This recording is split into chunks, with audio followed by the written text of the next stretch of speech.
বলছেন আজকে যখন নরেন্দ্র মোদী নামবেন তাকে আমি পায়ে হাত দিয়ে প্রণাম করব, কারণ আমি মনে করি তিনি আমাদের সবার মাস্টারমশাই। নির্বাচনটা যত কাছে আসবে তৃণমূল কংগ্রেসটা অক্সিজেন সিলিন্ডার নিয়ে ঘুরে বেড়াবে, ওই দলটা আর থাকবে না, দলটা উঠে যাবে।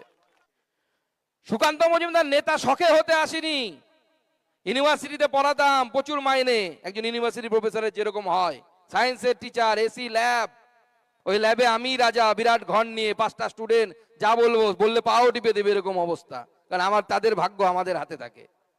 সেই সুখের জিনিস ছেড়ে, জীবন ছেড়ে এই রাস্তায় এসেছি, রোদে তাপছি, পরিবারের সাথে মাসের পর মাস দেখা হয় না, বাচ্চাদের মুখ দেখতে পাই না। কিসের জন্য? উদ্দেশ্য একটা, এই পশ্চিমবঙ্গকে বাঁচাতে হবে, এটাকে বাংলাদেশ তৈরি করে দেওয়া যাবে না। মনে রাখবেন, এই উদ্দেশ্য নিয়ে আমাদের লড়াই। আমাদের লড়াই শুধু ওই লাল বাড়ির দখল বা নীল বাড়ির দখল নেওয়া নয়, এই পশ্চিমবঙ্গকে রক্ষা করার লড়াই। এই পশ্চিমবঙ্গকে রক্ষা করতে হবে, দায়টা আমাদের। বিজেপির সাথে আসুন, বিজেপির সকল নেতৃত্বের সাথে আসুন, আমরা সবাই মিলে কাঁধে কাঁধ মিলিয়ে লড়াই করব। আর তার জন্য প্রথম যে শর্ত, এইবারে নির্বাচনে আমাদের প্রার্থী এখান থেকে যে হবে, কে হবে প্রার্থী? দল যাকে ঠিক করবে। আমি প্রার্থী সব জায়গাতে একজনকেই দেখতে পাই, সেটা হচ্ছে 5টা পাপড়িওয়ালা পদ্ম ফুল, তার বাইরে আমি কিচ্ছু চোখে পড়ে না। সেটাই ভারতীয় জনতা পার্টির প্রার্থী। মাথায় রাখবেন, আমার লোক হলো না, আমার দাদা হলো না, তেনার দাদা হলো, ওদের কিচ্ছু যায় আসে না। পশ্চিমবঙ্গের মুখ্যমন্ত্রী যেই হোক, বিজেপির নীতি অনুসারে তাকে চলতে হবে। সেরকম আপনার বিধায়ক যেই হোক, তাকে বিজেপির নীতি অনুসারে চলতে হবে। বিজেপির কর্মীরা যেরকম চাইবে সেরকম আপনার বিধায়ককে চলতে হবে, যেরকম আপনারা চাইবেন সেরকম আপনাদের সাংসদকে চলতে হবে। এটাই ভারতীয় জনতা পার্টির নীতি। সেই জন্য সবাই মিলে কাঁধে কাঁধ মিলিয়ে লড়াই করুন, এই পশ্চিমবঙ্গকে রক্ষার লড়াই। যে পশ্চিমবঙ্গকে রক্ষার লড়াই নিয়ে আমরা এখানে এগিয়ে এসেছি। এখন তৃণমূলও আমাদের দেখা দেখি বিভিন্ন জায়গায় সভা শুরু করেছে। আমাদের রাজ্য সভাপতি শ্রমিক দা, আমাদের বিরোধী দল নেতা শুভেন্দু বাবু এবং আমি, তার সাথে অন্যান্য নেতৃত্ব বিভিন্ন জায়গায় সভা করছি। তৃণমূলের ভাইপো, চেনেন তো ভাইপোকে? হ্যাঁ হ্যাঁ, সবাই বলছে চোর চোর চোর, আমি বলছি না, জনতা বলছে চোর। সে কালকে এরকম একটা মঞ্চ বানিয়েছে, এর থেকে বড় মঞ্চ। আর এই যে মাঝখানে যে রাস্তাটা, এখানে একটা বড় র্যাম্প বানিয়েছে, এটা ফ্যাশন শো হচ্ছে, তার মধ্যে হাঁটতে হাঁটতে যাচ্ছে। বডি বিল্ডিং করে বডি বানিয়েছে, কাজ নেই, কি করবে? কাজ নেই তো খইবাজ, নাই কাজ তো খইবাজ। সে র্যাম্পে হাঁটতে হাঁটতে যাচ্ছে আর বলছে, সেখানে গিয়ে বড় বড় জ্ঞানের কথা বলছে, সুকান্ত মজুমদার এই করেছে, অমুক করেছে, তমুক করেছে। আর 3টে লোককে নিয়ে এসছে, বলছে দেখুন এদেরকে নাকি নির্বাচন কমিশন মৃত বলেছে। আমি ভাইপোকে বলতে চাই, আপনি তো 12-এর বেশি পড়াশুনো করেননি, অঙ্কটা হয়তো ভুলে গেছেন। এই রাজ্যে নির্বাচন কমিশন 24 লক্ষ মৃত ভোটারের নাম বাদ দিয়েছে। আপনি মঞ্চে তুললেন কাকে? 3 জনকে। শতকরা অঙ্ক ছোটবেলায় আমরা সবাই করেছি। 3কে 24 লক্ষ দিয়ে ভাগ দিন, 100 দিয়ে গুণ করুন। আপনাকে হিসাবটা শিখিয়ে দিচ্ছি, ভুলে গেছেন হয়তো। ইংলিশ মিডিয়াম স্কুলে পড়াশোনা করেছেন তো, কতটা ভালো পড়েছেন জানি না। এটা পার্সেন্টেজ, অর্থাৎ শতকরা করলে পাড়ায় বেরোয় 0.0000125, মানে 24 লক্ষে 3 জন শতকরা এত। আপনি সেটা দেখিয়ে বলছেন ভুল আছে। আরে আমি তো বলছি অভিষেক বন্দ্যোপাধ্যায়কে এক পাতা বাংলায় একটা দরখাস্ত লিখতে বলুন, এর থেকে বেশি পার্সেন্টেজে বানান ভুল করবে বেটা, ওটাও ঠিক মতো লিখতে পারবে না, সেই ক্ষমতা নেই। সে আবার বলছে সুকান্ত মজুমদার বিবেকানন্দকে বলেছে, এই বলেছে, হ্যাঁ বলেছে। আরে আপনি বুঝতে পারেননি, আরে তার কাছ থেকে বিবেকানন্দ শিখতে হবে, যার নাম গরু পাচারে জড়ায়। সুকান্ত মজুমদার 2বারের এমপি, কিছুদিন হলো মন্ত্রী হয়েছি। বুক ঠুকে বলতে পারি, আমার লোকসভা কেন্দ্র থেকে শুরু করে পশ্চিমবঙ্গের বিভিন্ন জায়গায় একজনও যদি বলে থাকে যে সুকান্ত মজুমদার আমাদের কাছ থেকে 5 টাকা চুরি করে খেয়েছে, আমি রাজনীতি থেকে বিসর্জন দিয়ে দেবো, রাজনীতি বিসর্জন দিয়ে চলে যাব। সে আমাকে বিবেকানন্দ শেখাচ্ছে। আরে বিবেকানন্দ বুঝতে হলে আমি বলছি, এই 26-এর পর তো অনেক টাইম থাকবে আপনার।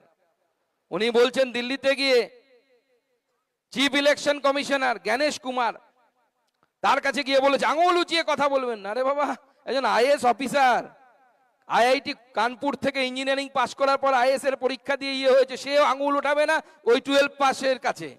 সে নাকি আঙুল উঠাবে? সে নাকি জনপ্রতিনিধি।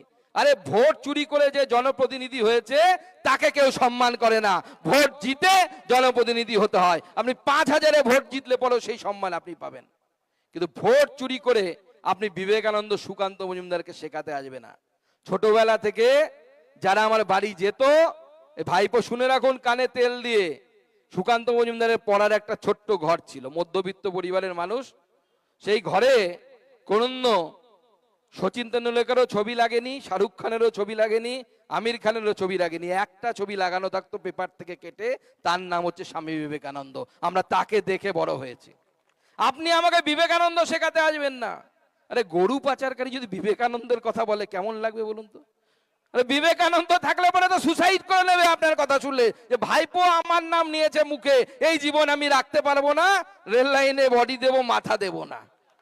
বিবেকানন্দ গান গাইবে, এরকম অবস্থা হবে, আপনার পাল্লাই পড়বে।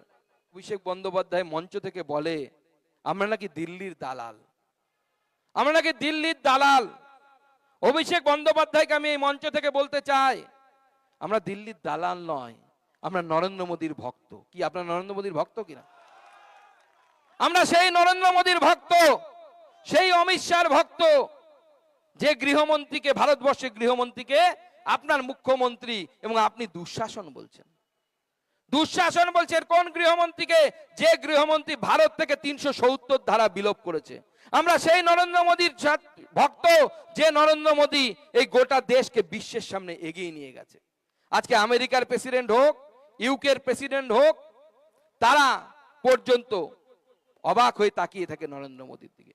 আপনারা শুনলে অবাক হয়ে যাবেন, এটি বিদেশি রাষ্ট্রে হঠাৎ করে আমরা দেখলাম সেখানকার রাষ্ট্রপতি আমাদের প্রধানমন্ত্রী গেছেন, তাকে পায়ে হাত দিয়ে প্রণাম করেছেন।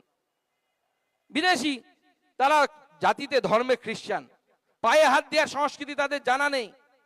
আমরা আমাদের বিদেশ মন্ত্রী এস জয়শঙ্করকে জিজ্ঞেস করেছিলাম, স্যার আপনার প্রধানমন্ত্রী ওখানে গেলেন, আমাদের প্রধানমন্ত্রী ওখানে গেলেন, আমাদের দেখলাম অবাক যে সেখানকার রাষ্ট্রপতি পা ছুঁয়ে প্রণাম করছে প্রধানমন্ত্রীকে, কিভাবে হলো?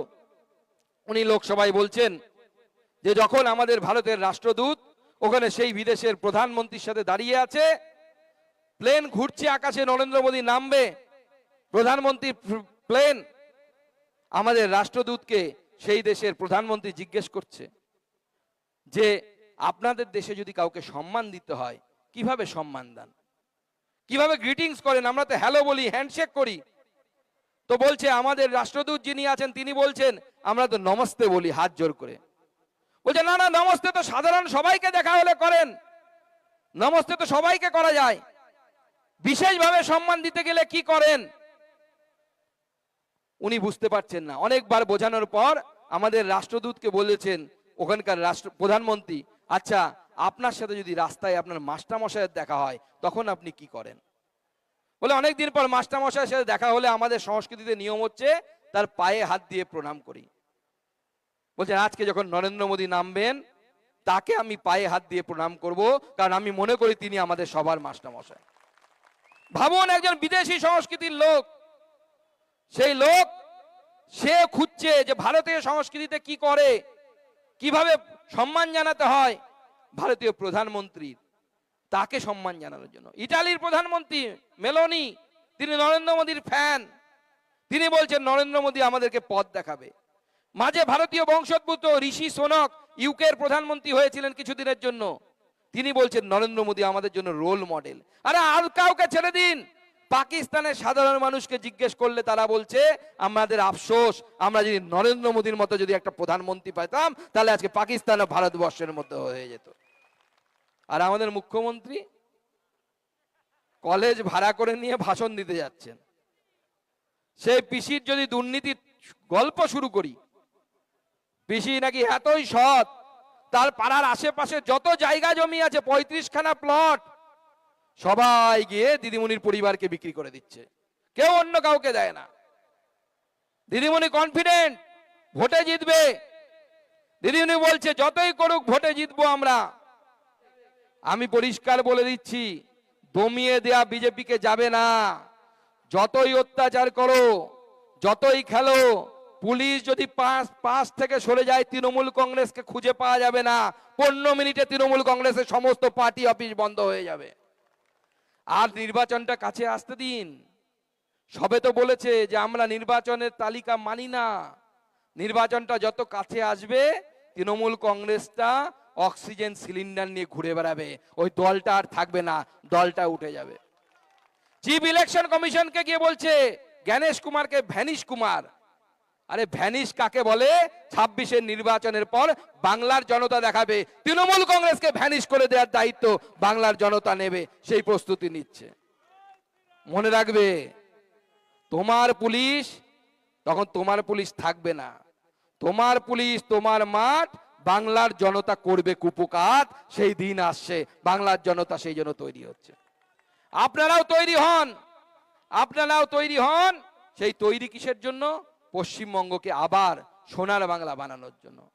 মাননীয় গৃহমন্ত্রী এসেছিলেন, তৃণমূল কংগ্রেসের থরহরিকম্প।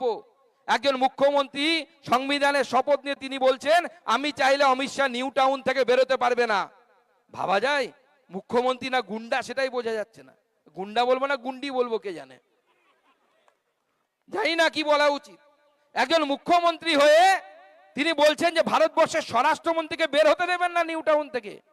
এত বড় দম, এত বড় বুকের পাটা, এত সোজা ভারতবর্ষকে নাকি সে হিলিয়ে দেবে। আর রাজ্যটাকে হেলাতে পারছে না, ভারতবর্ষ হিলিয়ে দেবে, এত বড় কথা। মনে রাখবেন, ভারতীয় জনতা পার্টি মারামারি করে না, ভারতীয় জনতা পার্টি গন্ডগোল করে না। আমরা ঝান্ডার সাথে ডান্ডা রাখি।